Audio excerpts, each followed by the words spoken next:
Alan Sugar's really nice. He had a sweet spot for me. Sabrina Stocker, PR expert, marketing guru. She is transforming her business and all of the businesses that she touches. The way I got into Forbes was by doing something that no one else had done before. Richard Branson, he's got a really good example of how he's taken the Virgin brand, he's taken his name, and he's created that synergy. How can somebody be so successful at such a young age in a ridiculously competitive industry? When I was 9 years old, I watched The Apprentice. I watched every single episode until I was on it. So you were on The Apprentice. I've listened to Tony Robbins and Brendan Burchard since I was 14 years old. Remember to like, comment and subscribe. See you on the other side. Stalking is still probably a bad thing, isn't it? It depends on the connotation of some stalking. People want stalkers, just for you guys. Thank you.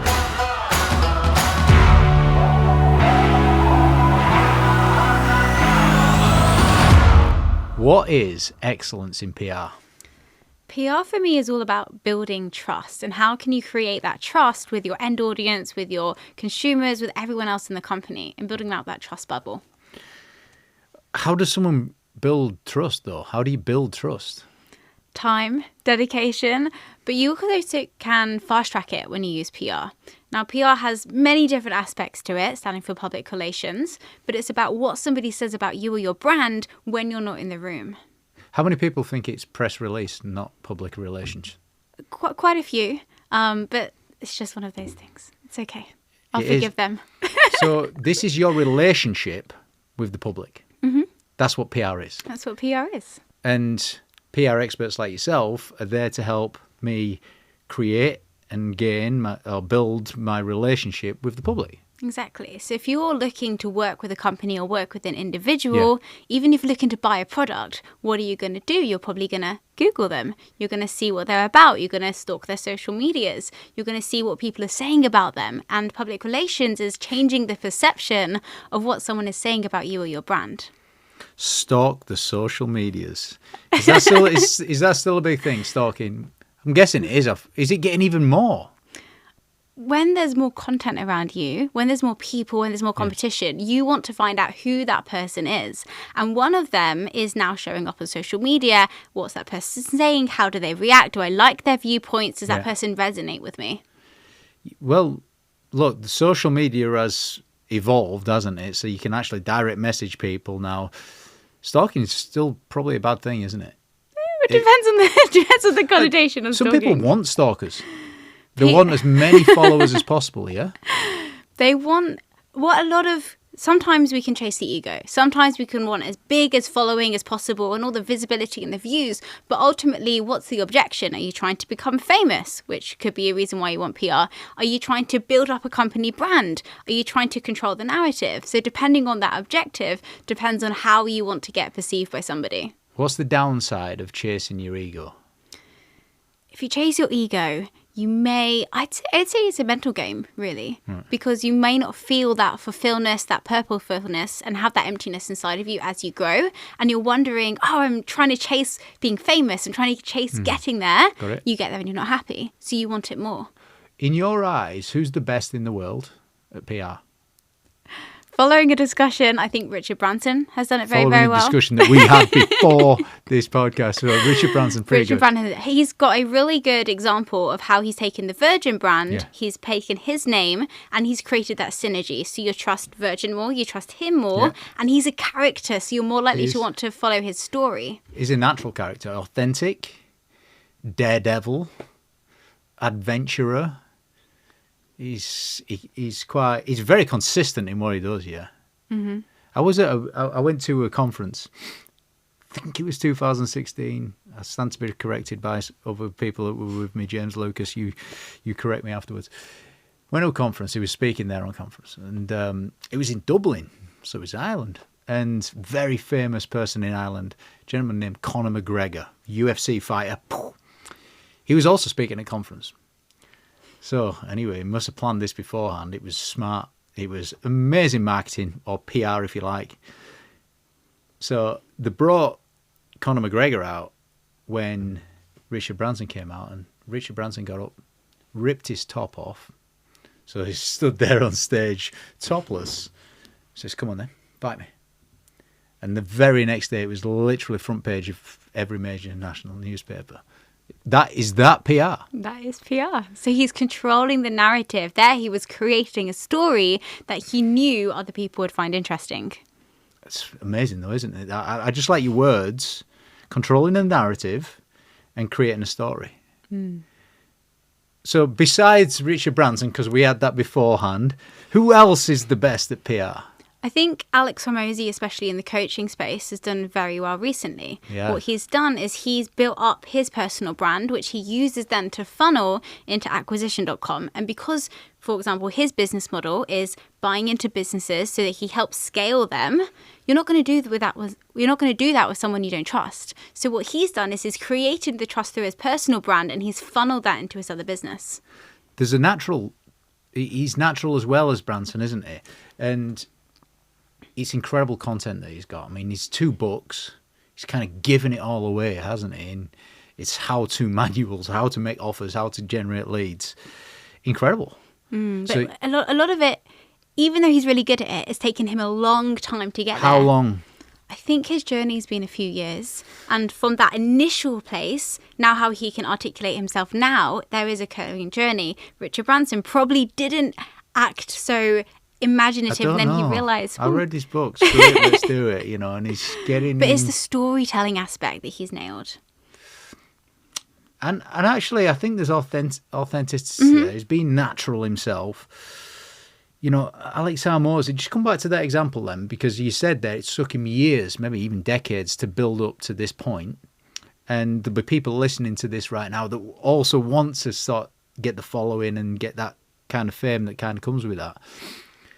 There is a risk of comparing my lowlights with Alex's highlights. How common is that then for people that are wanting to develop the fame? It's the same on all social media. When you're scrolling through social media, it's something I'm putting out there. Yeah. So I'm happy to share it with the world. And I've got the okay that it's a good piece of content for my team. And I'm going to put it out there. So you're comparing your every single day with something that's very meticulously curated. It's like dating. When you go on dating apps, they've specifically put certain pictures there to show that they're with their friends and show they're exciting people. It's the same on social media with business. Social media is PR then, isn't it? Because that's your relationship with the public. It's one big part. It's a big part of PR now. It didn't used to be. It used to be categorized in its own category. Is it a big part of PR now, social media? I'd say it's intertwined together. Right. So, for example, your social media strategy could be all about getting visibility and creating that know, like, and trust with somebody. Maybe there's certain aspects of PR. For example, if you've been featured in Forbes magazine and you put that on your profile, you're also giving yourself that level of authoritative. So traditionally, the Forbes piece would be PR. But from a holistic standpoint, it's all about how you create that trust with your audience. Let's just go with that visibility, So really short and sharp, someone listening right now wants to increase their visibility. What are the top 3 things they should do straight away? Make sure they have a good product or offer. There are so many companies, coaches who come up and they're like, I want to get all this visibility. And they haven't got a good offer and it doesn't convert. They haven't built up that trust. So they go to market and they go, hey, I've had 100,000 views. Why have I got no new clients? That's because their product or their offer wasn't good enough. So before even deep diving into PR, to really focus and tune in on the offer. Is that 1 and 2, top 3 tips? Or is it the product first, the offer second? What's third? I probably put the product in. You could try them. Product and offer together. Second and third then. The second, for creating good PR, make it super, super clear. Sometimes our brains can be full of amazing ideas. We want to push people in different directions. Unless there's a very, very clear path to action of what that person should do. They click here, and they go here. There's a funnel that you're driving them. Okay. Product and offer. Make sure that it's desirable. Super clear path. Mm-hmm. Third? Explain it to your mum. And I say explain it to your mum because if your mum doesn't understand what you do by just looking at what you're doing on social media or online, nobody else is. And she'll give you real criticism. I don't know. I mean, I hear from other people who's liked your post. Well, my mum's liked my post. But does she understand exactly what she can do, and can she explain it back to you? Yeah, I think your nearest and dearest, that whole concept of people that will tell you the truth. let them see it first. So really nice. So let's just go the other way. What are some of the biggest mistakes that you see people making? Sometimes a lot of experts, a lot of coaches, a lot of consultants, they want to share a story and get the fact that they've been featured in these big publications or go on TV, this exciting things, but they haven't done the work. And unless you've done the work yourself, and I think that's more of a moral side of things, should you be that person who is in the limelight? Because are you growing too fast, and can you speak the talk, but can you actually do it? I suppose having the experience of doing it allows you to be authentic. Is authenticity a part of PR? I don't think you can get around it these days. Is it an overused word and phrase, that? I think people want to see a real person. Yeah. And some people do have an act, right? Some people are actors when they're on social media. But I think the audience is very savvy now, and they know who's being real and they know who's not. I hear, or when you read the books and you listen to the gurus in this area, blooper videos, probably the most watched out of all of them. And, a polished video, polished content versus natural, couple of mistakes in there. Some of the gurus are saying actually the one that's natural is better. Generally, you're also putting across more value because you actually care about the words that you're saying rather than what the end result looks like. So the content itself generally is a little bit higher. Should people read a script when they're going on video, or should people just be natural? What do you reckon? It depends. So if you, for example, put together a created script, you can put in a good hook, you can give good content. And a script is a really good place to go if it's the first thing that you're going to do. There's no right or wrong answer. It's just about what the end result looks like. If you're better at free-flowing, then go for free-flowing. There's also AI now, by the way, that can correct people's eyes. I've seen that as well. It's freaky, isn't it? Yeah, it's good though, isn't it? I hope it's put to good use. So if you are reading from a script, you can always correct that from AI. So what else? What other mistakes do people make in when they're doing PR? I think PR can also, they overcomplicate it. There are hundreds of PR strategies, just like there's hundreds of different marketing strategies. To keep it really, really, my economics teacher used to say KISS, so keep it stupid simple. Simple, stupid, one of the two. Yeah. Keep it simple, stupid. Keep it simple, stupid. And that really stuck with me and it resonated with me because we can feel like we're doing complex things, but they need to know point A to B. Very nice. All right, let's go with this Forbes then, because you mentioned Forbes. So that's obviously, it's a well-known, reputable brand that a lot of people aspire to get into. What are the keys to being published in Forbes? Good question. Forbes is a lot harder to get into now than it was before, just because there's more competition. Yeah. Ultimately, the way I got into Forbes was by doing something that no one else had done before, which is very, very hard to do. I had a software company. We reached nearly 500,000 users within 6 weeks just using PR. My Forbes article was how I did that. So if you can do something original in the market and that's never been done before and you get the results, which is hard to do, but that's hard to get into Forbes, that's one big way you can do it. Another really good way is by market timing. If you are an expert at something and that comes up in the market and it's a trending topic and people are searching for that, it's likely that that's what the journalists are looking for experts on. So you can also be an expert in a trending topic. Nice. I like it. I mean, that's the challenge, isn't it, for the listeners? You want to be in Forbes, come up with something really original and obviously choose your timing as well. I'm guessing their journalists will help with the timing thing anyway if there's something. Well, you've got to be proactive about it. Right. So Forbes have probably inundated with emails and experts and they see everything. So the more visible they've seen you, and maybe they listen to a podcast, maybe they've seen you on LinkedIn, they'll actually reach out and go and find you. Right. Very small percentage of the time, but it can happen. But that's about you putting yourself out there. Or you can say, this person always writes about X subject. I'm an expert in X subject. Yeah. I'm going to pitch in and give my ideas and potentially they'll come to me as an expert. Yeah, I mean, look, the who, not how, it's like, who do you know that can help you do it? So an expert like yourself is going to help people get into Forbes magazine type thing and any other newspapers that want. Let's stick on this social media thing as well that we're saying. How does someone become more followable? How do you okay. So, people want to be, what have they got to work on to become followable? I'm assuming that we're going to pick one platform, which is the first thing I'd say. Pick one platform and understand the platform. Got it. Think about it from the platform's point of view. So, for example, with YouTube, what does the platform want? They want their listeners to have like a long watch time, so watch to the end of the video, and they want people to stay on the platform. So for example, what Mr. Beast does really well is that first 5 seconds he says exactly what the YouTube video is going to be about, and during that video at the end he's going to say, if you want to see what I've done here, then go check out this video. So he's kept them on the channel. And if you can create a content strategy around what the social media platforms are looking for, then you're ticking the boxes. Then you bring in the content. Yeah. All right. So make your best friend that platform. Make them your best friend so they want to promote you. YouTube, is it the same with all of the platforms? Instagram, Facebook, TikTok? They all have their own objectives. And if you can cater your strategy to what they want, they're going to make sure that you're pushing and showing up. Nice. That's how you become followable. That's how you want to make sure that you're visible. Right. To become followable, you need to give a reason for people to follow you. So, for example, they're going to follow James because every day or every Tuesday, he's going to give me an amazing insight, which I can then use into my business. People are selfish. They want a reason to follow you. Why Tuesday? Why did you say Tuesday? By the way, you're in my head now. So why did you say Tuesday?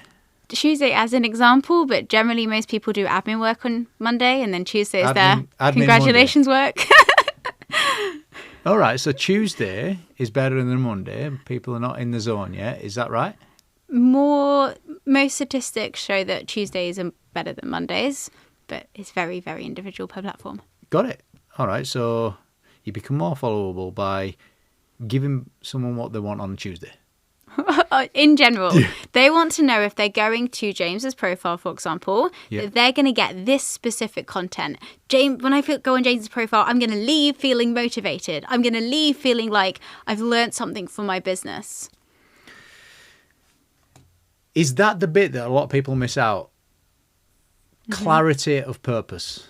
Clarity of purpose. And so the audience know what they're going to get consistently every time. And they want to feel something. That's when you bring the emotion and the aliveness in. When I see one of Sabrina's posts, when I see one of this person's posts, I feel this way. And that feeling, that and the emotion is what creates the memory. Then the content they consume actually gives them valuable content. So they feel like they're on a platform that they're happy to be getting content from rather than wasting time. Right. So let's go with that feeling for a second. See if any stands out. I don't know if it will or not, because it's not for me. Have you ever been skimming social platforms and literally you've looked at something, it's caught your attention, and you've just felt overwhelmed with good feelings? Is anything standing out? I mean, it's generally like really cute cat pictures and cat videos. That's not the conversation here. Yeah, it is, isn't it? It's the wildlife stuff. It depends, right? It depends on the purpose, it depends on the platform, but you associate that person with a feeling. When I see that person's content, I feel inspired, I feel motivated, I feel alive, I feel like I've learned something. That's where storytelling works, isn't it? It creates the feeling, the emotions. Storytelling, the book, what was it, Talk Like TED, they reckon 65% of your content should be story-based. Is that right? Is that still right? Ever since we were young, we listened to bedtime stories. When we share things from the weekend, we're sharing a story. The more we can articulate a story, so on the Tuesday, when people are going out and doing the thing, not on a Monday, should it start with Once Upon a Time? You could, of course, start with Once Upon a Time. But it's about how we create that memory and what they've thought. Look, your last 5 seconds is buying your next 5 seconds concept. So, if you say Once Upon a Time, they're probably going to listen to what comes next anyway. So if you said Once Upon a Time, they'd click. Yeah, Once Upon a Time. Little of a pause. What? Once Upon a Time? Yeah, of course. Is that clickbait? It could be potentially clickbait. It's more... Is that a negative thing, clickbait? It's getting them to more, as long as the actual value in the article resonates. So, for example, if I was going to read one of your posts and it started once upon a time and I press see more. I'm definitely going to start a post this week or next week with once upon a time, just for you guys. Thank you. There you go. And if you read down and you're excited by the end, that's great. If I see once upon a time and I read down and I'm like, well, why did I read that? That wasted 30 seconds of my life I'm never going to get back. The next time I see that from you, I'm not going to click. How can I put you into the story of Once Upon a Time, Sabrina?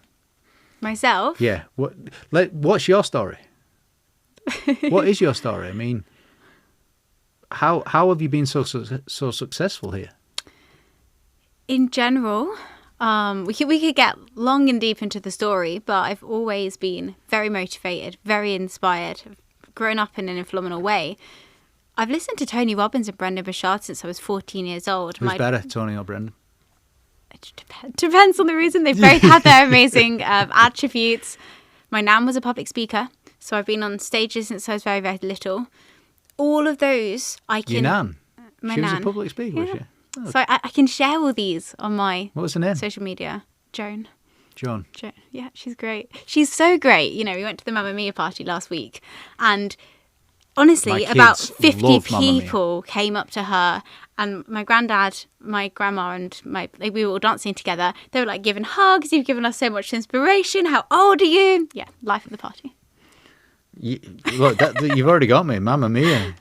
See, look, Tony Robbins, Brendan, what's the best thing you've ever learned from Tony Robbins? The lessons are so ingrained in me that they're my normal day thinking. When I was 21 years old, I went on a course called Thrive by Rob Kelly. Really great course and book. They brought up negative thinking. They brought up limiting beliefs. Right. I didn't understand the concept of what a limiting belief was because I just didn't have them. And since then, I've learnt more because it's been able to help me understand different people, but I just don't get them. Right. So for me, it's being able to eliminate it from the very start and having that mindset shift. Yeah, so you've got the opposite of them are empowering beliefs, yeah? Mm.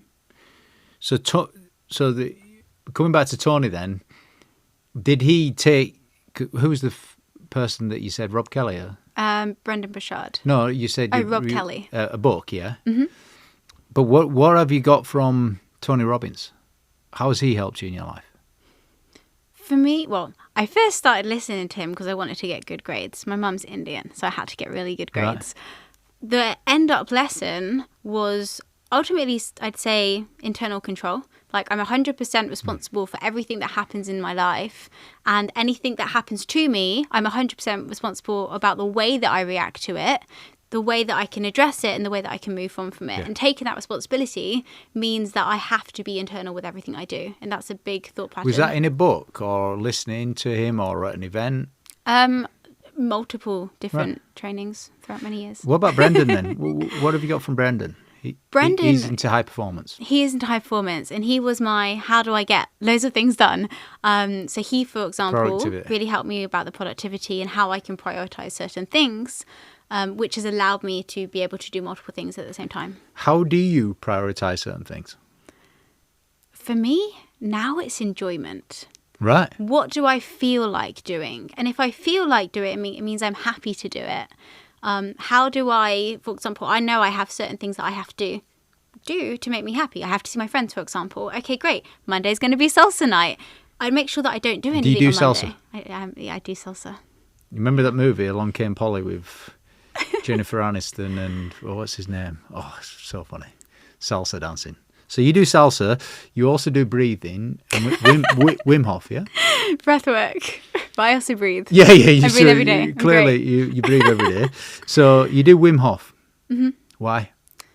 For me, the breath and being able to control that can create so many different emotions in the body. It's nothing externally you're taking. It's something that you're able to produce yourself. And the breath can be used in many different ways. It can help you control certain situations. And again, coming back to that internal control, if I have no resources, I still have myself and I have my breath and I can control my energy through my breath. How often do you do it, Wim Hof? I've started to practice breathing exercises every day. It started off going to a workshop here and there. Do you do any ice baths or anything like that as well? You hear about this all. You do ice baths as well? Oh, hot and cold therapy. So you go into, I did it a lot in Switzerland. You go into a cold plunge pool. Yeah. Cold.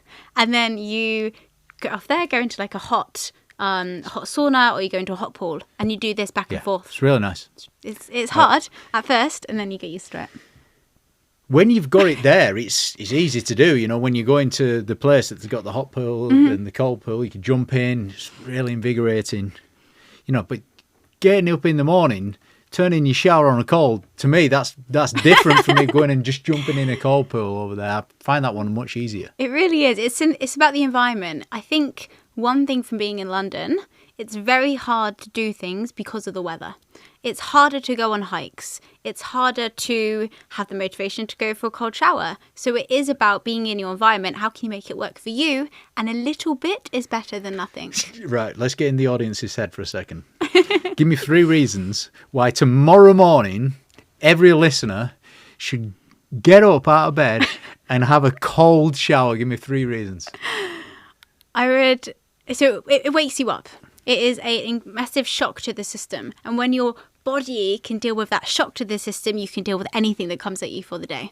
But that's my one reason. Okay, so it will wake you up and that shock will get you taking the day by storm. You can deal with anything after that. A lot of the time when you practice breath work, then you can take a cold shower because your body is more open to something rather than going straight for the cold shower. How long? This is a dare for a lot of listeners right now. How long are we daring them to stay cold? 5 seconds. Because anyone can do 5 seconds. So after 5 seconds, do you literally jump out whilst you turn it back on hot, whilst you let it warm up, or do you just stay in it whilst it's going warm? You could, for example, just do a normal shower, and the last 5 seconds could be when you go cold. That's easier.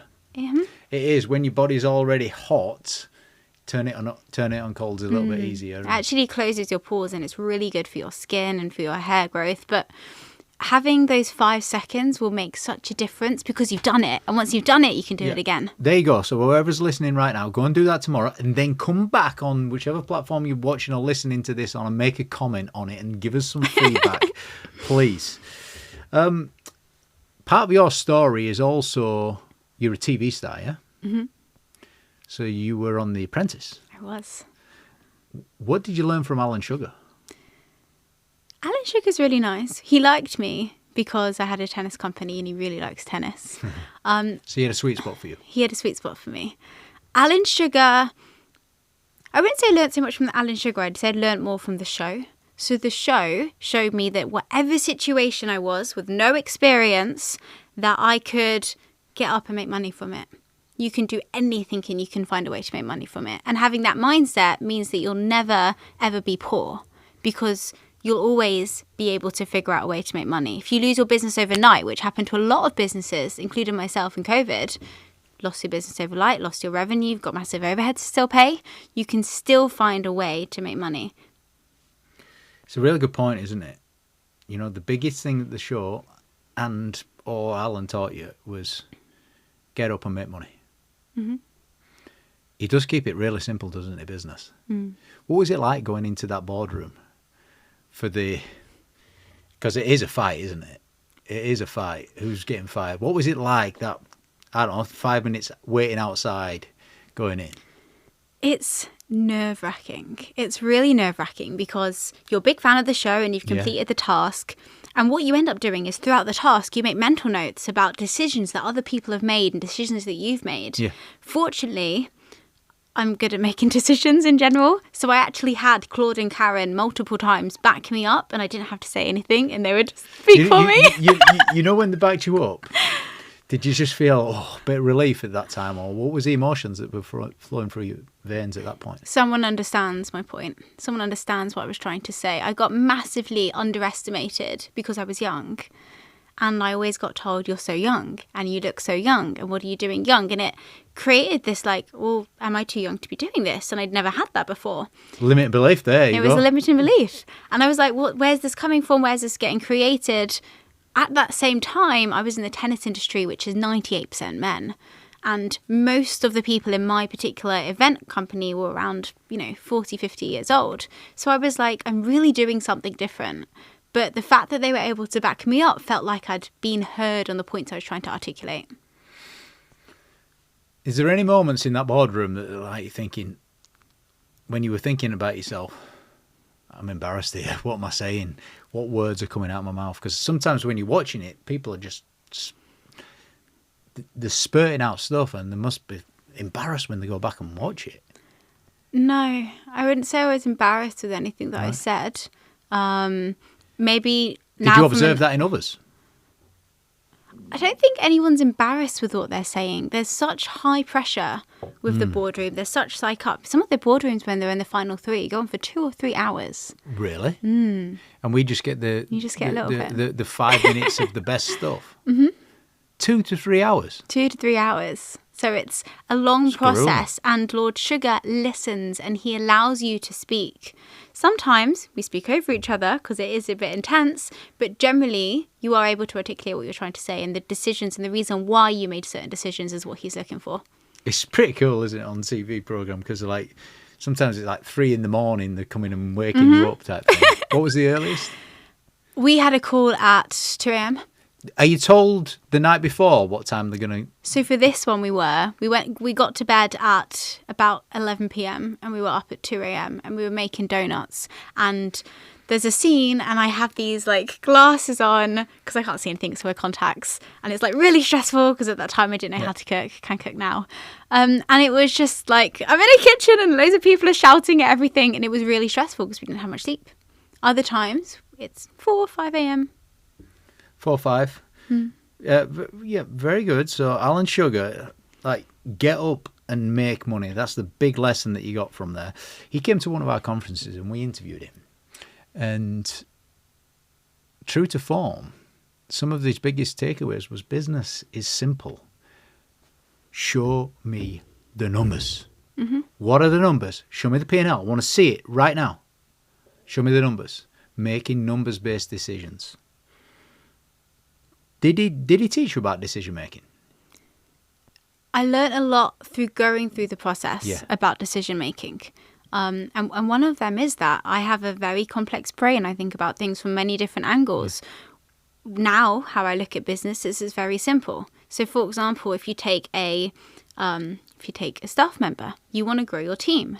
Is that person going to save me money or are they going to make me money? If they're going to make me money or they're going to save me money, then they could be a good decision. Then it comes to, am I going to enjoy working with them or am I not going to enjoy working with them? Are they going to thrive or is this not going to thrive? If you keep it simple and don't overcomplicate it, you'll very easily expand anything in your business. When did you decide to build your own business? Because you're building a business right now. It's big. When did you make that decision to grow something? When I was 9 years old, I watched The Apprentice. I was a big Apprentice fan. I watched every single episode until I was on it. And I thought I could do it. And when I was 14, I started my first sweets business called Sweet Memory. Funnily enough, the winner from the year before me had the same business that I was doing when I was 14 years old, which was basically getting old-fashioned sweets, putting them in jars, making them look pretty. And when I was 15 years old, I made my boss in the tennis world £8,000 in a week. I made him £8,000 in a week, which was so much money to me back then. What was it? Running a big event. And I got paid £150. And I thought, I'm going to learn how to do this myself. The next year I got qualified while I was still in school. By the age of 21, I was running a 6-figure year business. From that frustration and aggression of, I want to be able to do something like they do. I want to get paid fairly for what I do. And what my parents do, and they're both teachers, they're working really hard and they're not getting enough funds to live a lifestyle that I would want to live when I'm older. So what else can I do about it? Why did you use that word aggression? Because 2 times I've felt really fueled when I run my tennis business, for example. The first time was when my boss unfairly paid me for all the work I was doing and I got nothing.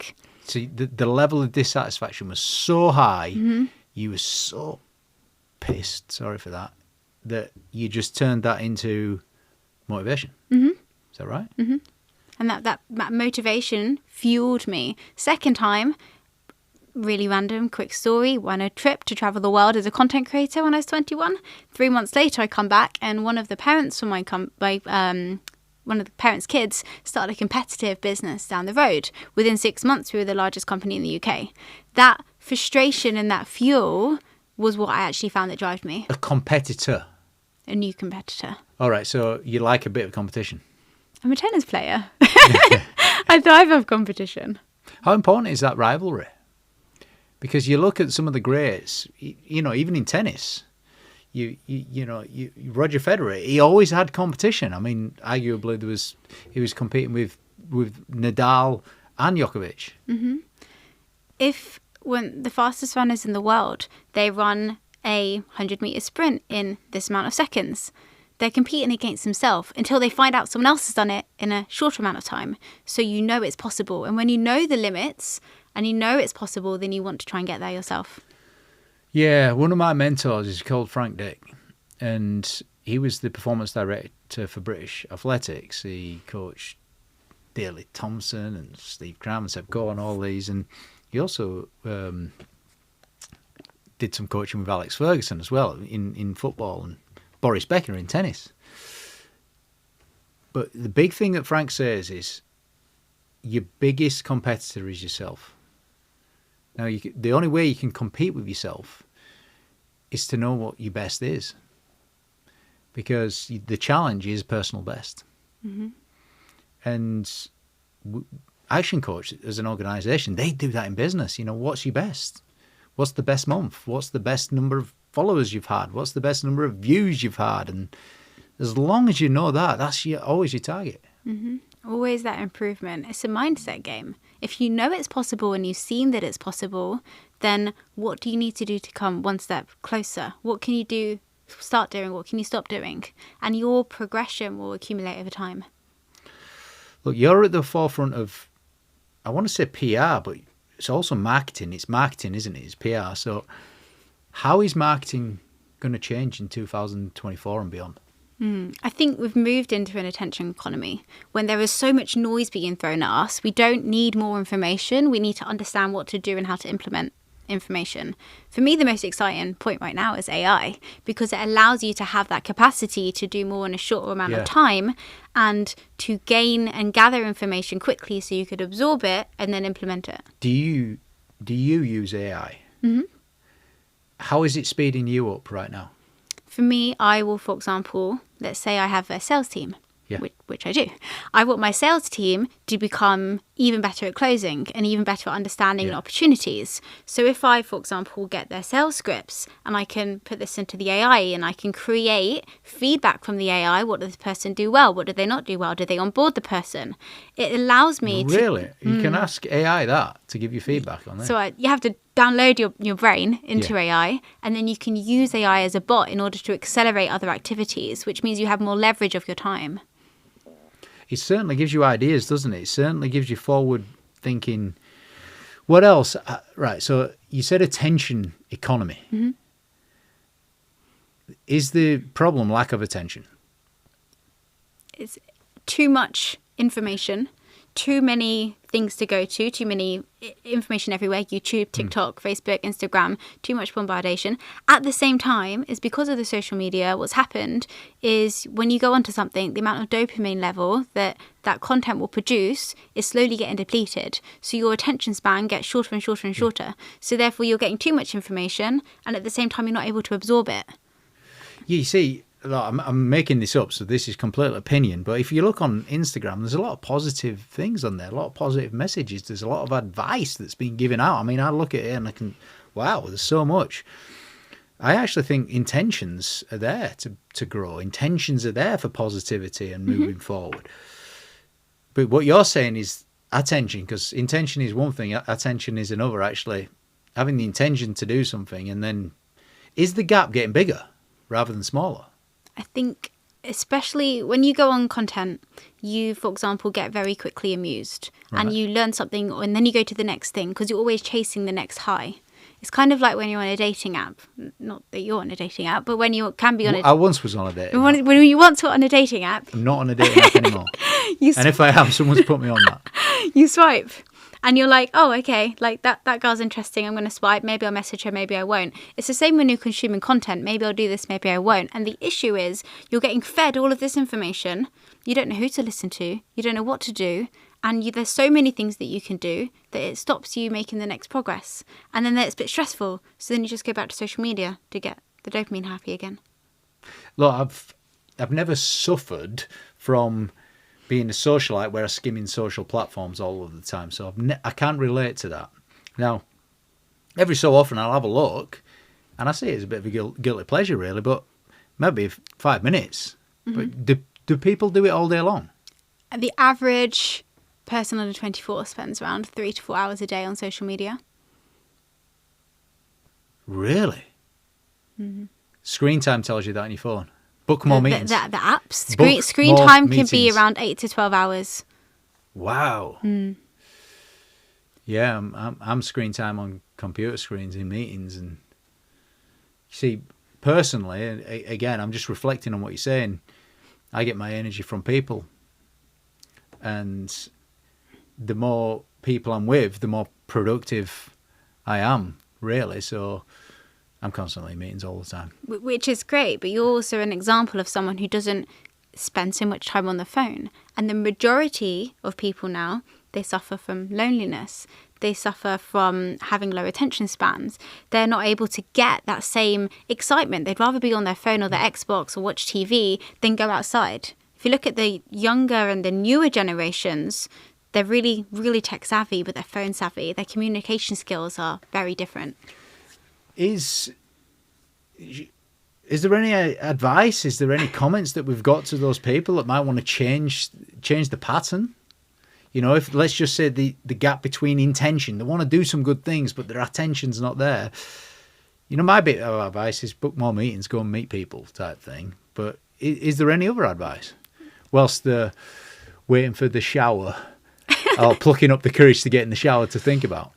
I'd give different advices for different age groups. Right. But assuming... Let's do the different age groups then. Do the different... Okay. Let's do Generation Z. I don't know what I get confused with all the letters. The younger generation, I'd actually say it really comes down to the parents to help educate a little bit more. Because if you look at parents now, if you look at people going on dates now, they're on their phones. They're at a restaurant and they give their phone to their kid. Right? So the young kids, they're growing up and the way that they socialize is via texting, via games. So actually it's that educational part. But going on to who's probably listening to this audience, and it's something I can speak about a long time, when you're doing it, be search intent. Meaning if you have gone onto social media, I'm going to suggest YouTube for this. If you've gone onto YouTube to learn how to get more leads for your business, then do that and leave. Don't get distracted by every other thumbnail, every other thing that you could learn, something that could be useful in the future. That's what happens, and then they bring you into their web. So be intentional, and if you can, stick to YouTube because it's more informational and it's not so much quick attention scrolling. Let's stick on this concept a little bit because there's also good things in having a phone, yeah? Mm-hmm. Elon Musk says this is a good thing. This is the future. This is going to help you. And, you know, he believes everybody should have one. Now, if you go back generations and eras, I've also heard professional speakers speak about this. If you go back, I don't know, 50 years, when kids came home from school, they were putting the radio on. And the parents were saying, get off the radio. And then, you know, you go fast forward 2 or 3 decades and they're putting the TV on. Turn the TV off. You need to go and play outside, and etc. And then you go forward 2 or 3 decades, and it's like get off the phone or the iPad or whatever it is. It's always been the same. The technology's just changed, or the way that we're consuming has changed. So Elon Musk thinks this is a good thing. Having a phone, I think, is a great thing. It creates so many opportunities. But what we don't think about is we are one person. In the scheme of things, we're insignificant, right? We're one of X amount of billion people.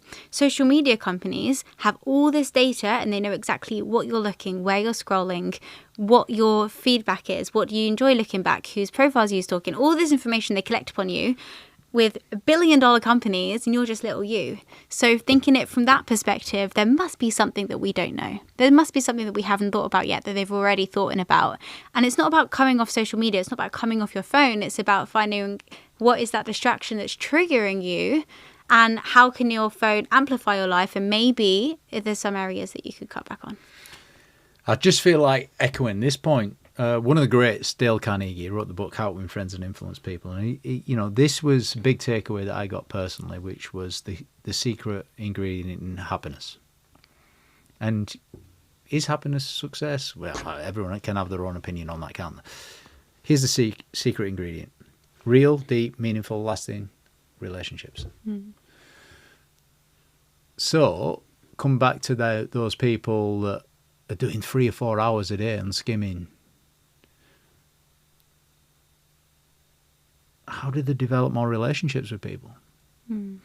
Because where you started was PR, is public relationships. Maybe they are developing relationships with people online. It's a new form of relationship. And I'm assuming a few people listen to this are parents. Like, my kids will not have phones until they're in their teenage years. I wonder if there's, just go with us for this for a second, teenagers. Can you develop a real, meaningful, lasting relationship through technology? I suppose you can. Surely people have done it. On a more spiritual level, we have different layers of us, right? Right. So when you have a phone that's blocking that barrier, me sending you an emoji is very different from me having a conversation and maybe, you're upset, so I gently touch you on the shoulder. Maybe you feel like you're lonely, but I'll have that really meaningful look in your eye and I'll say to you, I'm there, without saying I'm there. You can't have that level of communication when you're on the phone with someone. It's very different. Imagine that you're going to a date with somebody. You can text them and it can be flirty and you can have fun and you could be laughing. If you've experienced real love, you know that's not what love is. And when you can bring that and show the differentiation, but people don't know there's a difference because they're young and they've been brought up in a different generation. What's the take-home message? Put your phone down, get some eye contact with someone. Is that the take-home message there? I think be aware. Be aware of your addictions. Be aware of your habits. And once you're aware, then you can decide if that's something you want to change or not. Yeah, I mean, look, even Stephen Bartlett, he's pretty controversial with some of the stuff that he puts out. It's really good stuff. I mean, he's interviewing some of the biggest gurus in the world. And in some ways, though, it's bringing the attention online. It's bringing the attention to go and watch YouTube. It's bringing the attention to go listen to a podcast rather than spend it with your nearest and dearest. I think the balance is a really good point. What about personal branding then? People want to... personal branding, we're in an era of people personal branding, yeah? Mm-hmm. Are people making mistakes, personal branding? Everyone makes mistakes with everything they do. But personal branding is I would say it's about how you appear online and what someone thinks about specifically to you. PR can have that kind of company facing, whereas personal branding is more about how you feel and if people are going to buy into you compared to buying into someone else. It's quite a nice question, is it? How do you appear online? It's quite a nice audit question for the listeners, isn't it? Well, think about it for a second. How do you appear online and how do you feel about that? Is that what your second question was? Or how do you want to feel about it? How do you want to leave somebody feeling after they've met you? So imagine that we're meeting for the first time. Yeah. Which, not the first time, but imagine it was the first time. Or when it was back. How did you feel when you met me? When you left, did you feel excited? Did you feel like you were drive? I'll tell you. I'll answer that question. This is how I felt every time I've met you. You're fast, you're sharp, you're smiley, you're engaging. Speed. This is what I picked up. It's like, just get on and do it. Yeah, you can do that. Bam. Let's get something done. So... and I like that. I value that personally. It's like every time you've done that, I've felt listened to. You believe there's a positive way forward, and action's been taken. And it's the action that's been taken that's the real credibility boost. That's what's differentiated you, for me, in terms of people in PR. speed of action. Thanks. Which is, I didn't know I was going to say any of that, by the way, which is a lot of what we talked about. Intention is one thing. Taking action is a different thing. Turning intention into action is the bit that I want people to take away from this. How do you do it so quick, by the way? How do you do all that? How do I? Well, what's the secret to your speed? I have a really fast brain, and my brain works very, very fast. Go on. Second secret is I know what I'm very good at, and I know where I need help. And I have an incredible team that help me move things really, really fast. And having those team members means that I find their strengths and what they're really good at, and they can bring together what that picture is, and they can implement it. Do you know what? It's a really good point. And it's a really well documented point, isn't it? Play to your strengths. Get everybody else playing to them strengths. Again, we're preaching to the converted here. A lot of people will have the intention of doing that. They're just not doing it. So, for me, that's also a purpose thing, right? I'm not going to stay young forever. I'm not going to have the energy forever. And I can't wait to have a family and kids very, very soon. When that comes, my dynamic will change. My things will change. Right. While I'm here and right now, I have all this energy and this youthfulness, and my brain's working well. I have these amazing capabilities that allow me to feel alive every day. If I could build something and make me feel more alive and drive my purpose, then why wouldn't I? So if I have an idea, then let's go make it happen. And the worst case is that it didn't work, or we learned something from it. And if we learn something from it, we can go do it again and do something different. A lot of the time we think about ideas and we don't act upon them because our drive and our why isn't strong enough. There's no urgency. Have you heard of Napoleon Hill? You might have heard of Napoleon. Think and Grow Rich. Again, very well documented. 1937. You see, what you just said relates to one of his points, which is burning desire. Fueling a burning desire. Literally, chapter 1, desire, in Think and Grow Rich. What is your vision? What do you want to do? What is your why? When I was 14, I listened, as I mentioned, to Tony Robbins and Brendon Burchard. Yeah.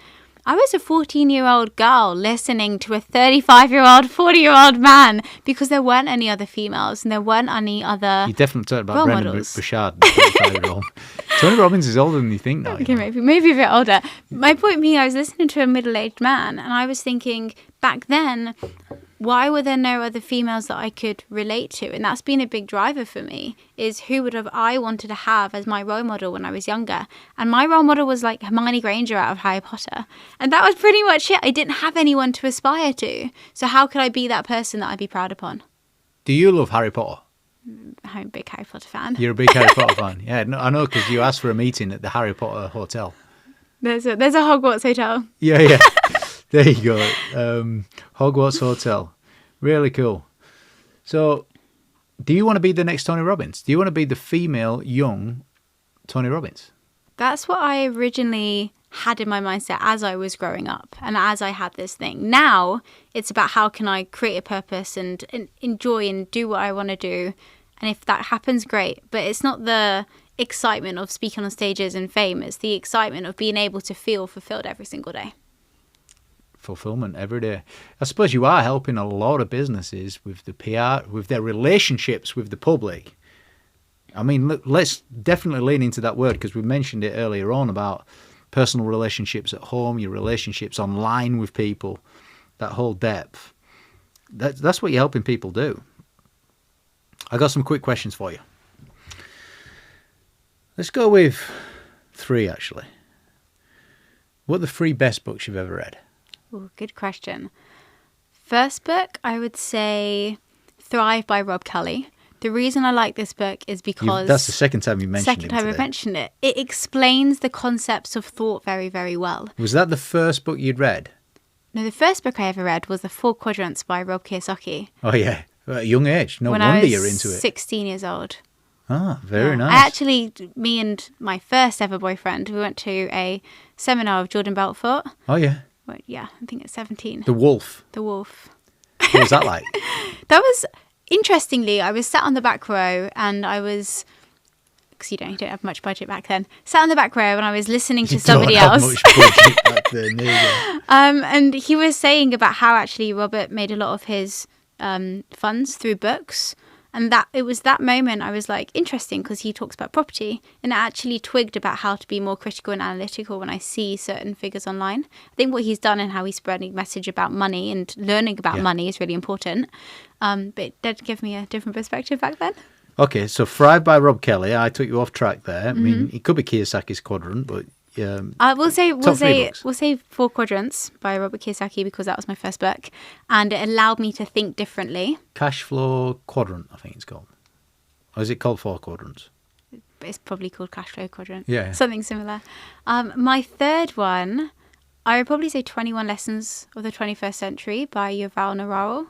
I think I've said his name correct. He has a really good quote in there. I think it was in chapter 19, and it says, "The only constant is change." A really beautiful quote. Throughout the whole book, he analyzes the way different sections of society are and how you can think differently and what the implications will be, and it allows your brain to go. 21 Lessons of the 21st Century. There you go. So it wasn't a lesson from each century. It was 21 from this year, from this century. All right, what's your favourite movie? Can I say Harry Potter? Yeah, you can. Of course you can. No one's ever said it before, but you can have it. I'd probably say Inception. That's, don't tell me, that is Wolf Wall Street guy. Leonardo DiCaprio. The best actor on the planet. Is he the best actor on the He's planet? a great actor. It's emotional engagement and intensity that he hits. Unreal. All right, so Inception, because, I mean, that's very deep thinking, very calculated. There's a bit of suspense in it. Favorite holiday destination? Holiday destination. I love Mexico. Why? So I've lived in Mexico for a year and a half, and it has such authenticity about the culture, and it's not very westernized. So you go down and you still have the little stores and the little shops. It's very spiritual. There's lots of yoga, different places. The wildlife is kept. It's pretty much run by the cartels. There's a lot less government intervention, and people can just, it's a lot more open. Like if you want to get something done, you're very transparent about it. There's no black paper, white paper. Is Mexican food your favourite as well? I love Mediterranean food, and I love like Vietnamese, Thai. Vietnamese, Thai, Mediterranean. All right, if you could have a superpower, what would it be? Time travel. Time That'd travel. be so cool. When would you go back to? Or forward to? Or forward to. I think there's so many.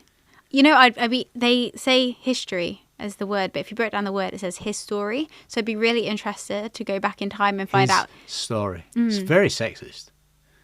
It is what it is. No kidding. And it's basically finding out if what actually happened in history did happen, or if it's told a certain way in order to create a certain agenda. Sensationalized. Propaganda. All right, so time travel. If you had to go forward to any date, what would it be? I don't know. I'd go 100 years from now. 100 years from now. What lessons could we have learnt now? I wonder what the world will be like 100 years from now. Put it in your comments box. Wherever you're watching this, get it in the comments. What will the world be like 100 years from now? You got a comment, by the way. I want to see your comment on all the platforms there. Don't have to answer it now. You can think about that one. Okay. Are you an early bird or night owl?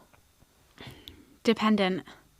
So I'll go through phases. Sometimes if I'm going through a dancing phase and I like bachata dancing and salsa dancing, then we'll start at 9 p.m. so we don't finish till 1 a.m., 2 a.m. If I'm more in a productive state and I have lots of things to do, then I'll more be the early girl. Early bird. So kind of both. If you could have one day in somebody else's life, who would you choose? We could go conspiracy theory here, but I won't. I would be very interested to go to someone like Elon Musk's. Oh, yeah. Because I think he would know things that I don't know, and I'd want to find out what they are. Whoa, just for a second. Let's give you some credit and respect. He, for me, would definitely know things that I didn't know. When I say that, I mean like the more like higher level things that someone like myself wouldn't think about. Yeah, look, he knows some good knows a lot stuff, of doesn't things. he? So you choose Elon Musk. Who was the conspiracy one? Like one of the Rockefeller families. All right, cool. Smart. Like it.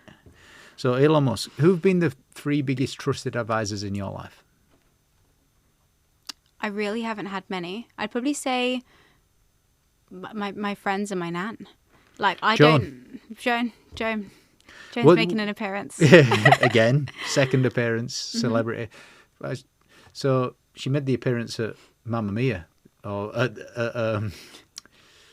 ABBA the other day. So, Joan, what did you learn from Joan? From her, she's so positive and she's so confident and she has such a beautiful energy about her that I know that is one of the reasons why I think the way that I am, and I'm quite positive in what I'm thinking. So for her, that was really nice growing up. I'd probably say one of my best friends because, again, the positivity, you get so much insight. When someone's positive and happy in themselves, when you speak to them, you leave feeling excited, leave feeling motivated. If you have a question, they don't have a second agenda, so they're able to bring that out from you. I've never really had a business role model, and I still don't. And I found, interestingly enough, when I came off social media and I stopped consuming other people's content. When was that? 9 months ago. Right. Ish, about 9 months ago. My business did 3x. Really? Because I stopped listening to other people's advice and I in-tuned to my own brain, which I have confidence is good, and I did a lot more revenue-wise and profit-wise than I did when I was consuming all this content. I love that. So 9 months ago, that's when your business 3x, because you stopped listening to others and started listening to yourself and taking control. And that's consuming content. I can put out content, but consuming content, I stopped because there was so much. Is that common in influencers? In what sense? You know that if you look at your growth from that point, you could map it on a graph. It's like that point there, 9 months ago, I stopped consuming others, everything else spiked. Is that common for other people that have had spikes, do you think? That there's literally stop taking advice from everyone else and just start going with themselves? I think it depends. So some people really thrive on having a business coach and having that accountability. I thrive on listening to what my brain says and not having accountability with someone else, but having it internally. So it really depends on what kind of personality you are. Someone else, that would be a really bad decision for because they get inspiration from others. Look, we've talked about a number of things today. PR, public relations, personal relationships that you've got, self-branding, marketing, growth. What's the first thing that someone should do, having listened to this? Assuming you're running a business or want to run a business, go through your entire journey and see how simple you can make it. Click here, click here, click here, and your business will do a lot better than it currently is. From personal experience learned. Why did you choose that? Because it's one of the biggest things. It's so complicated what everyone creates. How can we make things simple again? Think about food. All these different ingredients and different things coming out and these different hacks. When we could just keep it simple and eat a normal diet, think how much healthier we'd be having. Rather than having all these crazy different operations and having to do these certain things. What if we just get outside and exercise in the sun? The more we can keep it simple, the more we can thrive. Love it. Keep it simple, folks. You know what my favourite thing has been in this? I've got loads of notes in here. And a number of things that you said earlier on, and then a few of the stories that you told from being in on The Apprentice as well, and the impact that has had on you. But my favourite thing was when you just said, when I stopped listening to others and I started listening to myself 9 months ago, 3x business. That's my favourite point. What's your favourite point of this conversation? Has to be my nan. She made an appearance. Jo made an appearance. There you go. I think. Are you gonna get her to watch it? I'll get her to watch it. I'll listen to it. Is she gonna watch or listen? She'll watch it. I'll get her to watch it. Excellent, Joan. I'll get to meet you at some point. Have a good one. Sabrina Stocker, thank you very much. Hey there, James here with an exciting announcement. The BizX Awards is coming to the ACC Liverpool from the 18th to the 19th of April with an incredible lineup of speakers. You're going to meet the likes of Stephen Mulhern, Donald Miller, Deborah Meaden, and many, many more. Book your spot right now at the bizx.co.uk. And if you've enjoyed listening to the Business Excellence podcast, make sure to comment your top learnings and favorite moments, as well as like and subscribe. See you next time.